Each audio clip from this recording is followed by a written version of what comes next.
Alors bonjour et bienvenue sur ma chaîne Sandra by Faith. Je m'appelle Sandra et je suis de retour aujourd'hui avec un Faith Talk.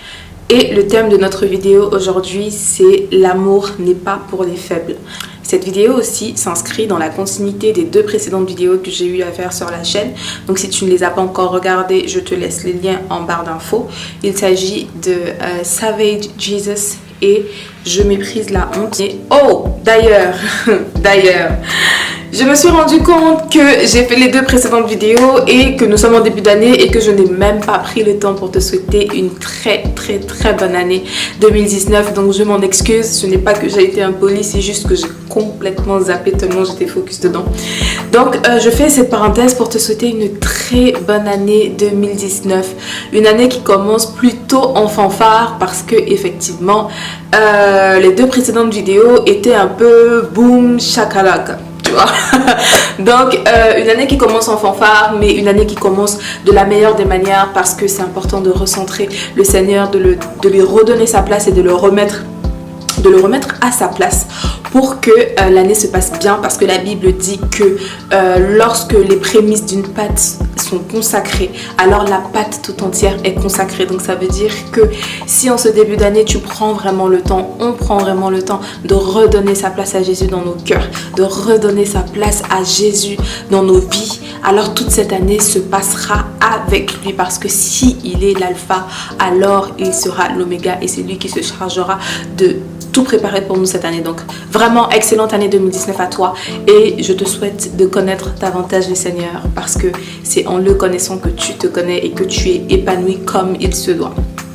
Alors, revenons à la vidéo d'aujourd'hui. Donc comme je disais, cette vidéo s'inscrit donc dans la continuité des deux précédentes vidéos et c'est important vraiment de prendre conscience ou alors de reprendre conscience, parce que on n'a jamais d'acquis dans la vie chrétienne, dans la marche chrétienne, dans notre marche avec le Seigneur, dans notre marche de foi.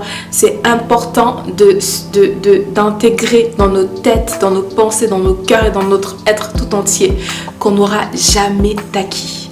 Donc de se dire ok, j'ai déjà lu la Bible en entier, j'ai déjà écouté tel nombre de prédications etc. qui parlent d'un tel ou d'un tel sujet, donc je pense quand même que j'ai certains acquis. Je pense que je suis née de nouveau depuis tel nombre d'années, je suis dans le ministère depuis tel nombre d'années, j'ai vu tel nombre de cas, donc je pense quand même que niveau spirituel j'ai certains acquis.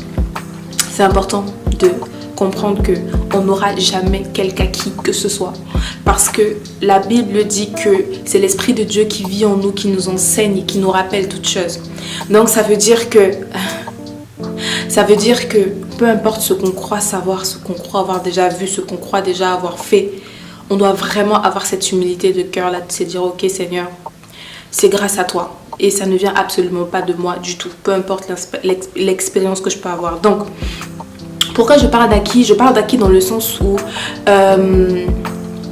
en ce qui concerne l'amour de Dieu, de Dieu qui nous a été manifesté par Jésus, qui a donné sa vie à la croix pour chacun d'entre nous, on doit vraiment toujours avoir cette disposition de cœur dans laquelle, ok Seigneur, il faut que tout ce que je fasse pour toi soit basé sur l'amour que tu me portes, parce que tu m'as aimé le premier, et basé sur l'amour que je te porte.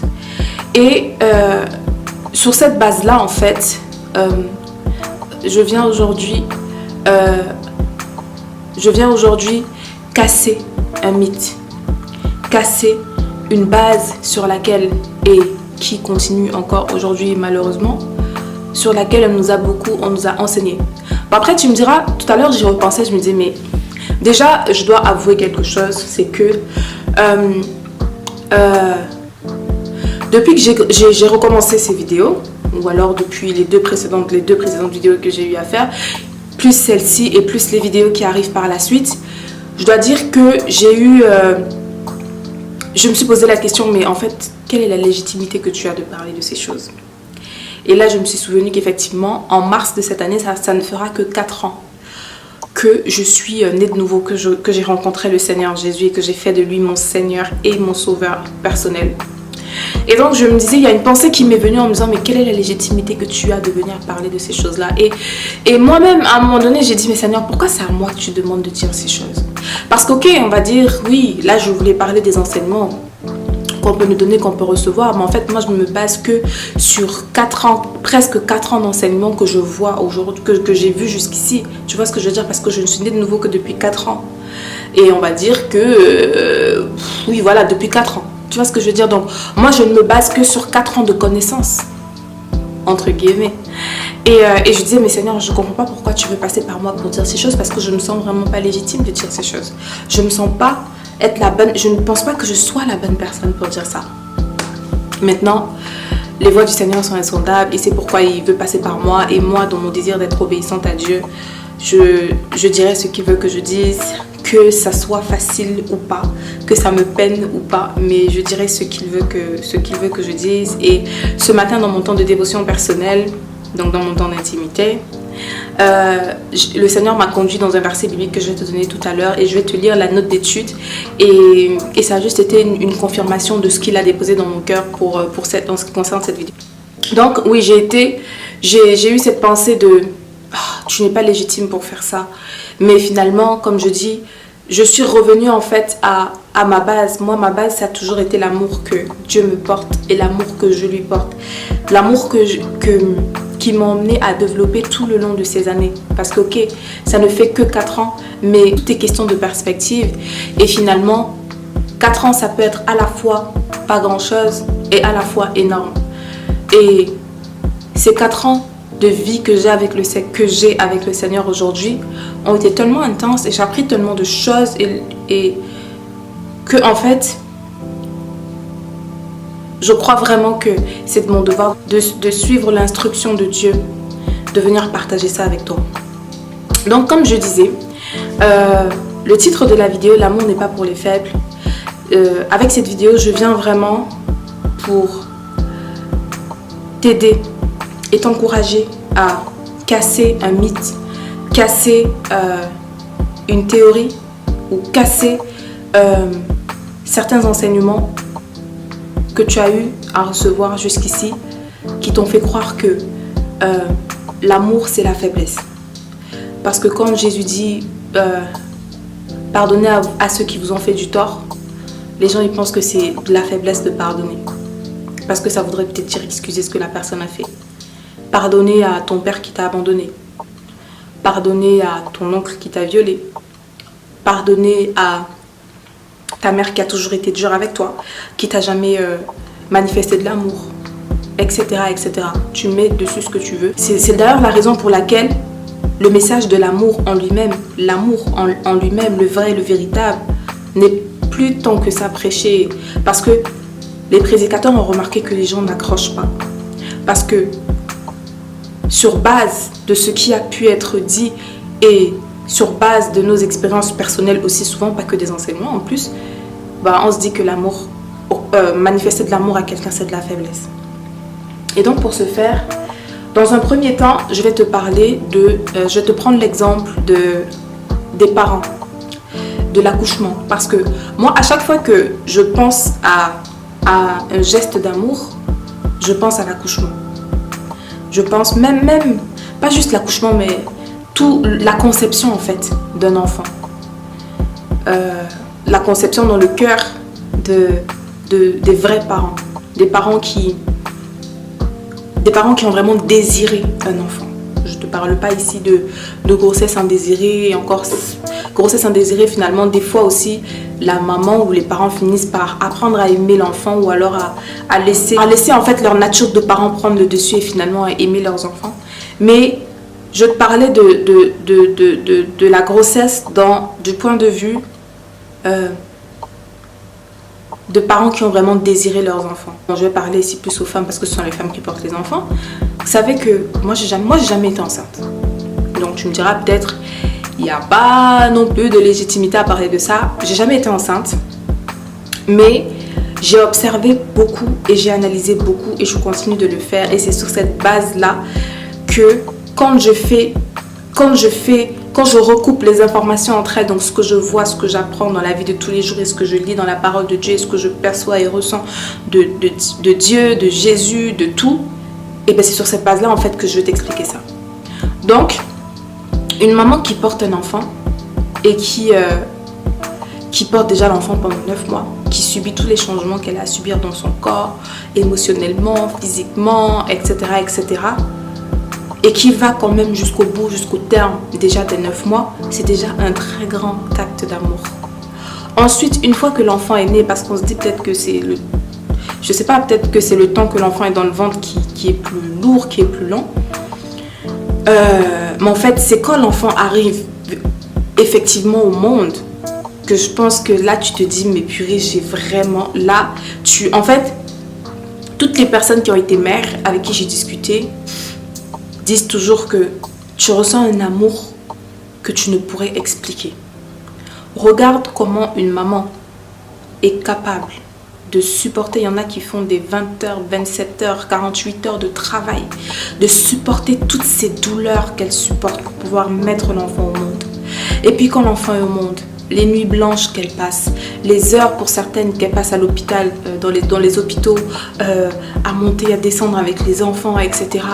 Quand le nourrisson, il est malade, tu sais, quand les enfants, ils attrapent le rhume, et ça, moi, personnellement, c'est une image qui m'a toujours marquée et qui, quand je vois des mamans faire ça, je suis là, tu sais, encore ici en Europe, tu sais, quand les enfants ont le rhume, le bébé, il peut pas se moucher tout seul.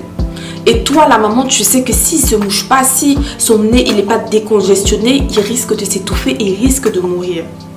Donc, tu fais tout ce que tu peux pour pouvoir lui déboucher le nez. Moi, je sais que quand j'étais au Cameroun, à l'époque, avant, il n'y avait pas, tu sais, les machines qu'on a ici en Europe là, pour tirer. Tu mets le tube dans le nez de l'enfant et tu aspires et ça débouche son nez. Au Cameroun, je voyais des mamans qui aspiraient à bouche nue. Donc elle vient sur le nez du bébé, elle tire, elle crache. Oh, cette partie, moi, m'a toujours... J'étais là. Ah, Seigneur. Et ici, pareil, tu vois des mamans, le bébé... Mais quand elle fait ça, le bébé, il est pas en mode, ok, vas-y, maman, c'est bon, je vais te laisser faire. Non, il pleure, il crie, il est tout rouge, il est... Et tu sais, les pleurs d'un bébé pour une mère, d'un enfant, pour une mère ou pour un père, tu dois ressentir un truc dans ton corps qui fait en sorte que, je sais pas, tu te sens pas bien quand tu entends ton enfant pleurer, quand tu vois ton enfant pleurer. Tu te dis, même si tu sais qu'il pleure pour la bonne cause, là il est en train de pleurer parce que tu es en train de lui déboucher le nez, parce que sinon il est étouffé. Mais tu le fais quand même parce que toi dans ton cœur tu te dis, mais je le fais pour que tu sois bien, je le fais pour que tu puisses respirer normalement, pour que tu puisses pas t'étouffer, etc. Donc ça, parmi tant d'autres actes, expressions d'actes d'amour, c'est véritablement un acte d'amour. Donc une maman qui se comporte comme ça, une maman qui va faire tous les efforts du monde, ou des parents qui vont faire tous les efforts du monde, qui vont se saigner pour donner le meilleur à leurs enfants, qui vont passer des nuits blanches en prière pour leurs enfants, qui sont même capables de donner leur vie pour leurs enfants. C'est ça le véritable amour. Et tu peux pas venir me dire que une maman ou un papa qui se comporte comme ça vis-à-vis de son enfant, c'est un faible. C'est pas un faible. C'est pas de la faiblesse que de déboucher le nez de son enfant qui risque de s'étouffer, de déboucher à bouche nue le nez de son enfant qui risque de s'étouffer. On s'en fout que je l'avale ou que je sais pas trop quoi. C'est pas de la faiblesse pour une maman, pour des parents, de s'agenouiller jour et nuit pour prier, pour voir leurs enfants sauvés, pour prier pour que le Seigneur protège leurs enfants. C'est pas de la faiblesse que de passer jour et nuit, de travailler des heures incalculables pour pouvoir assurer une protection financière. C'est pas de la faiblesse. Et quand les parents ils font ça, c'est pas pour démontrer à leurs enfants qu'ils sont capables. Ils font ça tout simplement parce qu'ils aiment leurs enfants, parce que c'est os de leurs os, chair de leur chair. Je t'ai pris l'exemple des parents. Maintenant, je vais te parler de Jésus. Parce que la Bible nous dit en Jean 3,16, car Dieu a tant aimé le monde qu'il a donné son Fils unique afin que quiconque croit en lui ne périsse point mais qu'il ait la vie éternelle. Quand Dieu a décidé de donner Jésus, il n'a pas dit, hey, Jésus, viens ici, je vais t'envoyer, tu vas aller mourir pour les humains, là, parce que voilà, c'est ma créature et tout. Ils se sont concertés. Et Jésus de lui-même, il a dit, je suis totalement d'accord avec toi parce que On les a fait à notre image et je les aime tout autant que toi, donc je vais volontairement donner ma vie pour eux. Quand je réfléchissais à ça, j'ai eu la partie des 40 coups de fouet, je pense, que Jésus a reçu quand il était sur le chemin du calvaire et tout. Et les historiens disent que le fouet, parce que c'était les fouets romains, oui, c'était les Romains qui l'ont fouetté, que ces fouets, c'était pas des simples fouets. C'était pas genre des chicottes aujourd'hui ou des tuyaux à gaz. Pour ceux qui ont été bastonnés à l'école, vous savez de quoi je vais parler. C'est pas les tuyaux à gaz. C'est pas les chicottes maintenant, la ceinture, machin. C'était des fouets. Je vais essayer de te mettre une photo là pour que tu puisses voir. Ça s'appelait flagrum. Et ces fouets en fait étaient faits de plusieurs lanières de cuir. Des cuirs vraiment costauds. Et au bout des lanières de cuir, il y avait soit attaché des fils de plomb, soit des os de mouton. Plusieurs lanières. Donc ça veut dire que c'est le genre, aujourd'hui là, vu comment les gens ils sont devenus, c'est des tu pousses juste quelqu'un comme ça, il tombe, on te donne quoi avec ça direct? Crise cardiaque, tu meurs. Donc, non seulement le fouet en lui-même, il est monstrueux. En plus de ça, la personne qui tient le fouet est très monstrueuse. Mais alors imagine-toi le genre de douleur. Et là, moi je te parle juste de douleur physique parce qu'il faut savoir que Jésus était pleinement homme et pleinement Dieu quand il était sur cette terre. Donc ça veut dire qu'il avait des émotions. Donc ça veut dire qu'il pouvait aussi être blessé dans son cœur par les comportements de certaines personnes. Il pouvait être blessé par les paroles de certaines personnes. Blessé que les gens le renient, que les gens le rejettent, que les gens l'insultent, que les gens le calomnient. Mais il n'a pas tenu compte de tout ça. Par amour, il s'est dit, je suis venu sur cette terre, j'ai un but et je vais l'accomplir. Je l'aime trop pour le voir souffrir. Souviens-toi avec la maman, je l'aime trop, je t'aime trop mon enfant. Pour te voir t'étouffer avec tes morves. Il faut que je te l'enlève. Donc Jésus était... Je les aime trop pour pouvoir m'arrêter en si bon chemin. Je vais aller jusqu'au bout. Donc la Bible dit qu'il a reçu 40 coups de fouet. Donc avec ce fouet-là, il en a reçu 40. La Bible dit que son dos était en lambeaux. En lambeaux. Moi, je n'ose même pas imaginer. Moi, personnellement, je ne sais pas pour toi, mais aujourd'hui, je n'arrive plus à regarder la passion du Christ sans pleurer. Mais tu sais, c'est pas genre tu pleures parce que oh, c'est émouvant. Mais tu pleures parce que tu ressens à l'intérieur de toi la douleur qu'il a pu ressentir. Rien que physiquement, tu te dis, mais moi, si c'était moi vraiment, au bout d'un coup de foi, j'allais dire, vous savez quoi, c'est bon, j'abandonne, laissez tomber, vraiment, Seigneur, Père, tu sais, on peut tout recréer, c'est pas grave, on recrée d'autres personnes. Tu vois ce que je veux dire? Mais lui, il est allé jusqu'au bout. Il en a pris 40. Son corps était tellement flagellé, tellement en lambeaux, qu'il n'arrivait même plus à porter la croix. Il a fallu que quelqu'un vienne l'aider, mais il a tenu bon jusqu'au bout. Il est allé jusqu'au bout. Donc, quelque part quand même, et comme je disais dans la précédente vidéo, physiquement, le monsieur, il devait quand même être costaud. Vraiment, il devait quand même être costaud. Physiquement, il devait quand même être résistant, le monsieur. Mais en plus de ça, spirituellement, les gens, comme je disais dans l'une des précédentes vidéos, les gens ils disent, oh, Jésus c'était un faible, c'était un ci, c'était un ça. Jésus était très loin d'être faible. Comme je disais tout à l'heure, quand il était sur cette terre, il était pleinement homme et pleinement Dieu. Donc ça veut dire qu'il avait toute la puissance spirituelle qui est en Dieu. Et ça, tu peux le vérifier dans Jean 18 du verset 4 à 7. Donc, je vais lire à partir du verset 1. Donc Jean 18 du verset 1 à 8. Lorsqu'il eut dit ces choses, Jésus alla avec ses disciples de l'autre côté du torrent du Cédron, où se trouvait un jardin dans lequel il entra, lui et ses disciples. Judas, qui le livrait, connaissait ce lieu parce que Jésus et ses disciples s'y étaient souvent réunis. Judas donc, ayant pris la cohorte et des huissiers qu'envoyèrent les principaux sacrificateurs et les pharisiens, vint là avec des lanternes et des lambeaux et des armes. Jésus, sachant tout ce qui devait lui arriver, s'avança et leur dit, « Qui cherchez-vous » Ils lui répondirent, « Jésus de Nazareth. » Jésus leur dit, « C'est moi. » Et Judas, qui le livrait, était avec eux. Lorsque Jésus leur eut dit, « C'est moi », ils reculèrent et tombèrent par terre. Lorsque Jésus leur eut dit, « C'est moi », ils reculèrent et tombèrent par terre. Il leur demanda de nouveau, « Qui cherchez-vous » Et ils dirent, « Jésus de Nazareth. Jésus répondit, je vous ai dit que c'est moi. Je vous ai dit que c'est moi. Si donc c'est moi que vous cherchez, laissez aller ceci. Je vais te lire un autre passage.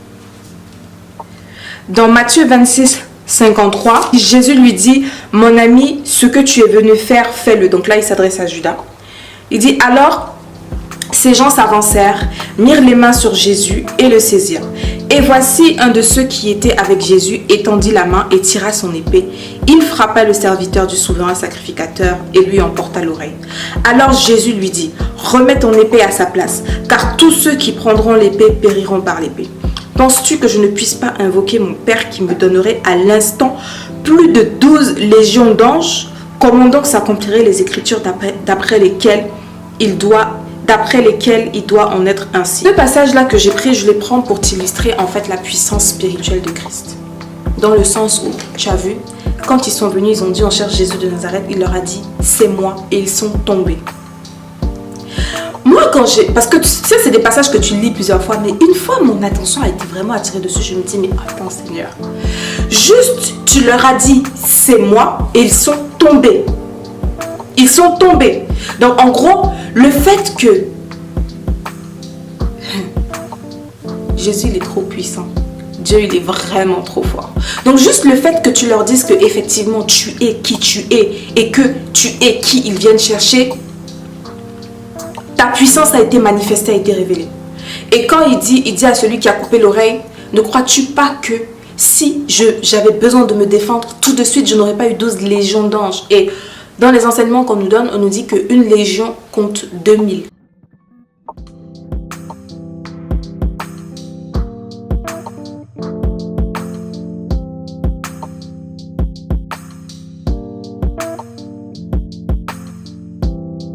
Légion, c'est pour 2000.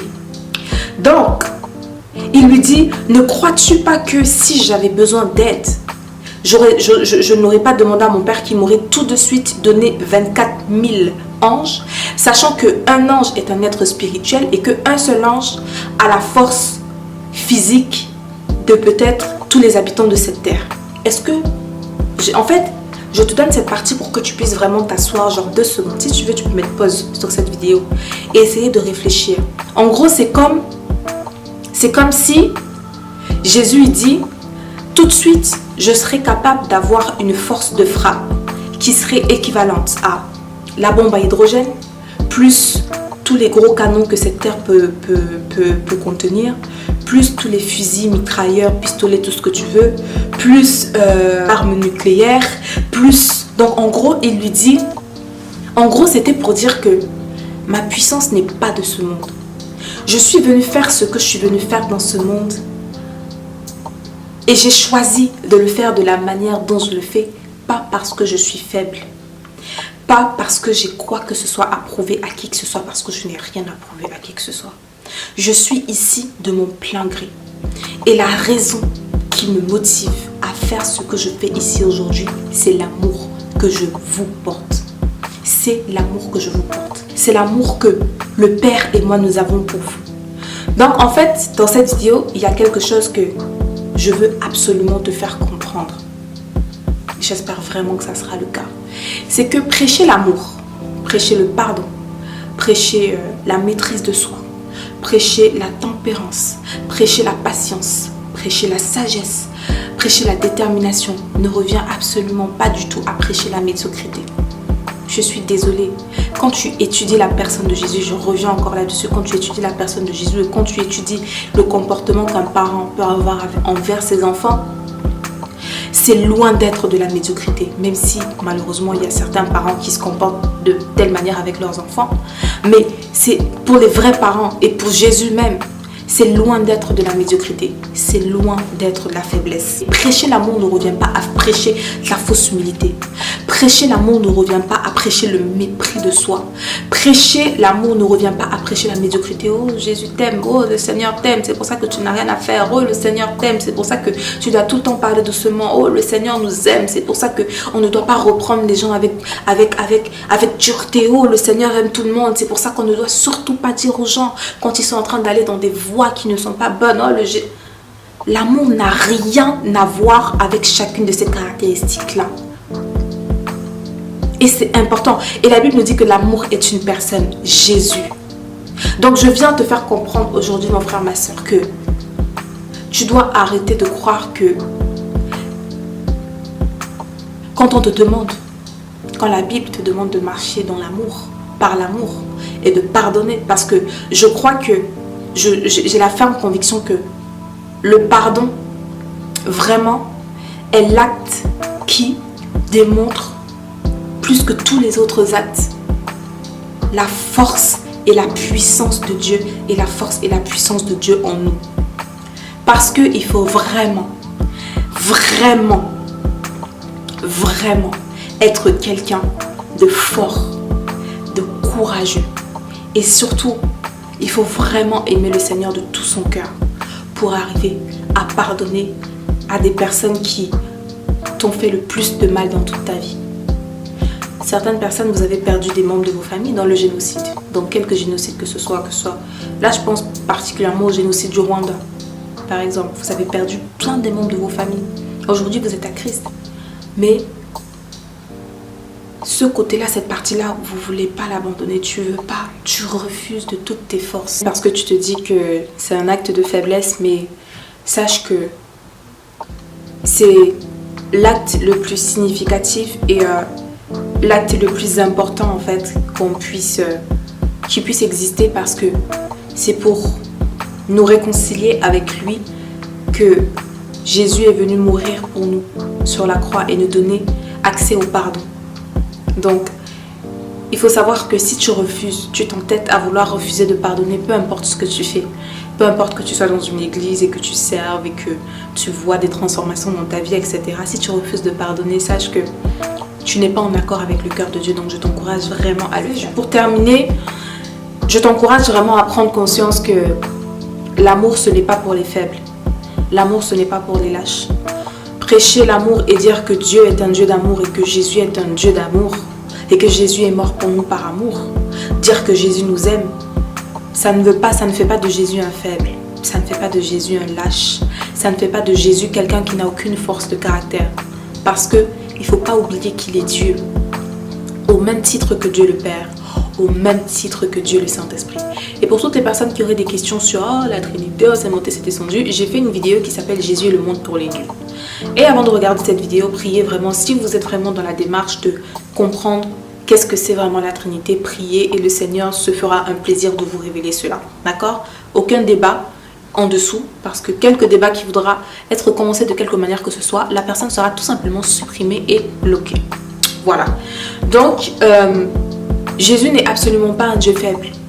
Et prêcher l'amour, prêcher Jésus, prêcher Dieu, et dire que Dieu est un Dieu d'amour, et prêcher le pardon, prêcher l'humilité, prêcher toutes ces choses qui sont associées à la personne de Jésus, ne revient absolument pas du tout à dire que, à encourager les gens à marcher dans la faiblesse. Parce que je sais que les gens préfèrent quand on fait des prières de feu, le Seigneur nous venge de nos adversaires, nous venge de nos ennemis. Moi j'ai remarqué, là c'est là où tu entends les gens qui crient, on dirait vraiment les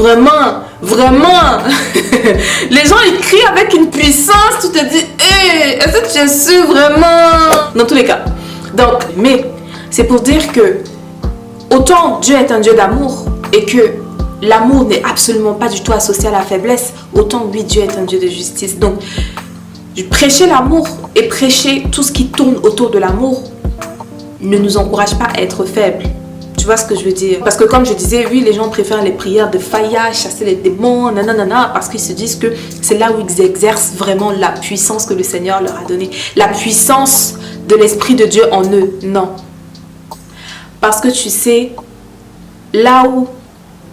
Et le Seigneur dit dans la Bible, aimez-vous les uns les autres, c'est à cela qu'on reconnaîtra que vous êtes mes disciples. 1 Corinthiens 13, Paul dit à la fin, je peux faire toutes ces choses, mais si je n'ai pas l'amour, je ne suis rien. Je ne sers de rien, ça ne me sert à rien. Je peux avoir tous les dons que je veux, je peux faire tout, mais si je n'ai pas l'amour, c'est nul, c'est zéro, c'est walou. Pourquoi? Parce que l'amour doit être la base de toute chose. L'amour doit être la base de toute chose. Et je termine avec Jean 21, 15. Comme je t'ai dit, je n'affiche plus les versets bibliques, donc prends ta Bible et lis avec moi.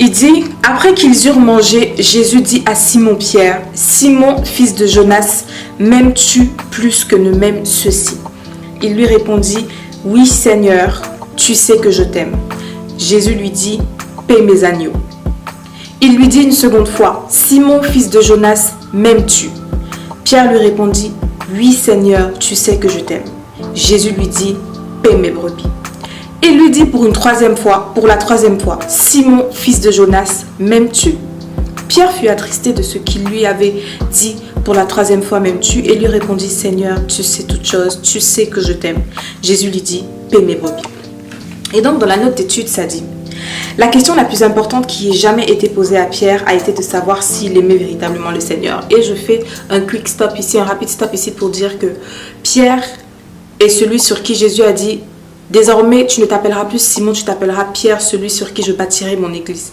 Pierre est le premier des tout premiers leaders, sinon le premier leader de l'église actuelle. D'accord? Le premier, celui sur lequel le Seigneur a bâti son église. Donc Pierre est le premier leader. Garde bien ça. Et donc, la question la plus importante qui a été jamais posée a été posée à Pierre de savoir s'il aimait véritablement le Seigneur. Deux mots grecs différents traduits par aimer sont utilisés ici.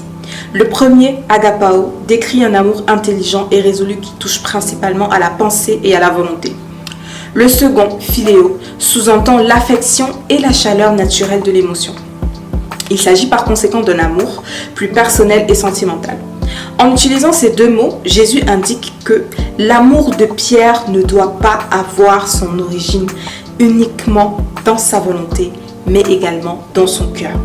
Ce doit être un amour qui combine à la fois la détermination et l'attachement personnel.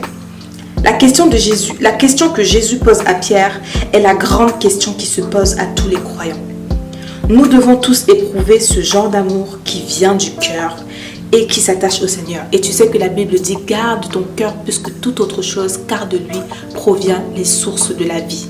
Donc, je termine avec ce passage pour te faire comprendre, mon frère, ma soeur, que quel que soit ce que tu fais, qui que tu sois appelé au ministère, que tu sois leader, que tu sois pasteur, qui que tu sois en regardant cette vidéo, que tu sois appelé à être un chef d'entreprise très prospère demain, peu importe. Garde en tête et gardons tous en tête que l'amour doit toujours être la base de cela et pas un amour intelligent. Parce que nombreux sont ceux qui disent aimer le Seigneur, mais c'est un amour intelligent, donc c'est un amour agapao, comme ça dit. Un amour où tu te dis, où tu as lu les Écritures, tu as entendu les prédications, donc tu sais que tu dois aimer Dieu, et donc tu as résolu dans ton intellect que aimer Dieu, c'était la meilleure chose à faire. Mais le véritable amour, celui qui dure, c'est l'amour qui sort du cœur, c'est l'amour qui est complètement désintéressé. C'est l'amour qui se dit, Seigneur, que tu fasses ou que tu ne fasses pas, je t'aime. Seigneur, que l'enfer existe encore ou pas, je t'aime. Parce qu'il y a des gens aujourd'hui qui aiment le Seigneur juste parce que l'enfer existe. Et comme le pasteur Marcelo disait, et d'ailleurs pasteur Marcelo, que Dieu le bénisse énormément parce que c'est l'une des personnes qui m'ont vraiment poussé et qui nous pousse encore aujourd'hui à aimer vraiment le Seigneur pour qui il est. Donc, il y a des personnes qui aiment le Seigneur parce que l'enfer existe. Parce que si on enlève l'enfer aujourd'hui, comme il disait, est-ce que toi, mon frère, ma soeur, si aujourd'hui Dieu dit, ok, c'est terminé, l'enfer n'existe plus, tu aimerais encore le Seigneur? Donc, je t'encourage vraiment à prendre conscience que l'amour, c'est pas de la faiblesse. L'amour, c'est pas pour les faibles. L'amour n'encourage pas à la faiblesse ni à la médiocrité. Et que chacune des choses que tu fais, chacune des choses qu'on fait doit avoir pour base le véritable amour pour le Seigneur. Même quand on fait des prières pour chasser les démons, même quand on fait des prières de rétribution divine, de vengeance divine, de ci et ça, il ne faut jamais qu'au fond de notre cœur, on soit en mode, vous allez voir ce que vous allez voir. Vous allez voir comment notre Dieu est puissant. Non. Qu'on soit toujours en mode, Seigneur, que ta volonté soit faite. Peu importe ce qu'on fait, il faut qu'on s'assure que l'amour qu'on a pour le Seigneur est un véritable amour et que tout prend la base à ce niveau-là. De telle sorte que même si demain du jour au lendemain tout s'arrête, qu'on n'arrête pas d'aimer le Seigneur parce qu'on était attaché à lui tout simplement parce que c'était la bonne chose à faire, parce qu'on était attaché à lui tout simplement pour X ou Y raison. D'accord? Et je reviens encore en disant que Jésus n'est pas faible. Jésus est loin d'être un lâche, est loin d'être un faible, est loin d'être, peu importe les qualificatifs qu'on veut lui accorder. Et quand il te demande de faire quelque chose, sois-en sûr qu'il sait de quoi il parle. Parce qu'il est passé par là. Et parce qu'il a donné sa vie pour toi et pour moi et que son sang a coulé pour toi et pour moi. Sache aussi qu'il a reçu le nom élevé au-dessus de tous les noms. Le nom en l'entente duquel tout genou fléchit et toute langue confesse qu'il est roi. Qui que ce soit. Qui que ce soit. Et sa puissance est autant spirituelle que physique, etc. Donc qui que ce soit, plie le genou en l'entente du nom de Jésus-Christ. Qui que ce soit. Il est le lion de la tribu de Juda. Il est l'Éternel des armées. Il est le chef des autorités et des dominations. Il est le maître, il est le roi, le maître absolu de toutes choses. Et s'il nous enseigne que pour lui ressembler, on doit marcher dans l'humilité, on doit marcher dans le pardon, on doit marcher dans la tempérance, on doit marcher dans la sagesse, on doit marcher dans la vérité, dans l'honnêteté, peu importe ce que ça nous coûte, c'est parce qu'il sait que c'est dans ces choses-là que réside sa véritable puissance. Donc l'amour, c'est pas pour les faibles. Prêcher l'amour ne revient pas à prêcher la faiblesse ou la médiocrité. Au contraire, ça revient à prêcher la sagesse, l'intelligence, dans laquelle réside en fait une puissance qui ne peut être comprise et contenue par rien ni personne, même pas Satan. Donc voilà, je sais que la vidéo aura été un peu longue, mais j'ai vraiment senti qu'il fallait que je prenne le temps de dire ces choses et j'espère vraiment que ça va te bénir et que si jamais toi aujourd'hui tu fais partie de ces personnes-là qui avaient une mauvaise compréhension de l'amour, j'espère vraiment que ça va t'aider. Et si jamais tu te dis mais oui, mais j'aimerais vraiment aimer le Seigneur de tout mon cœur, l'amour philéo, l'amour qui est complètement totalement désintéressé, mais que je ne sais pas comment le faire, le Seigneur il dit on donne à celui qui demande. Donc demande véritablement et pose les actes qui vont avec pour pouvoir rencontrer le Seigneur et l'aimer vraiment de tout ton cœur, parce que crois-moi que peu importe ce que tu traverseras, c'est ça qui t'aidera toujours à tenir bon. L'amour que Dieu porte pour toi. Parce que c'est vrai qu'on rappelle souvent beaucoup l'amour que Dieu a pour nous. Mais tu entends rarement les gens dire à quel point eux ils aiment Dieu. À quel point ils seraient prêts à donner leur vie pour lui. Mais ils rappellent tout le temps, oh c'est parce que Dieu m'a tant aimé. Oh oui c'est vrai. Mais aujourd'hui, moi personnellement, si je tiens bon, peu importe les difficultés par lesquelles je peux passer, c'est parce que j'aime le Seigneur vraiment de tout mon cœur. Et ah non, quand je pense juste, parce que moi je sais déjà qu'il m'aime, mais quand je pense juste à l'amour vraiment que j'ai pour lui, je me dis franchement Seigneur, tu sais quoi, toi et moi c'est pour la vie. Donc voilà, je t'invite à partager la vidéo autour de toi pour bénir un frère ou une soeur. Moi je te remercie encore d'avoir pris le temps de regarder cette vidéo. T'inquiète pas, les autres vidéos ne seront pas dorénavant aussi longues. C'est juste que je sens vraiment que voilà, il faut que je prenne mon temps pour celle-ci. Et voilà, donc merci d'être resté là jusqu'au bout, d'avoir pris le temps de regarder cette vidéo. D'ici à la prochaine fois, porte-toi bien, que mon Dieu te bénisse. Et don't forget, never stop walking by faith and not by sight. God bless you and faith it till you make it. Bye.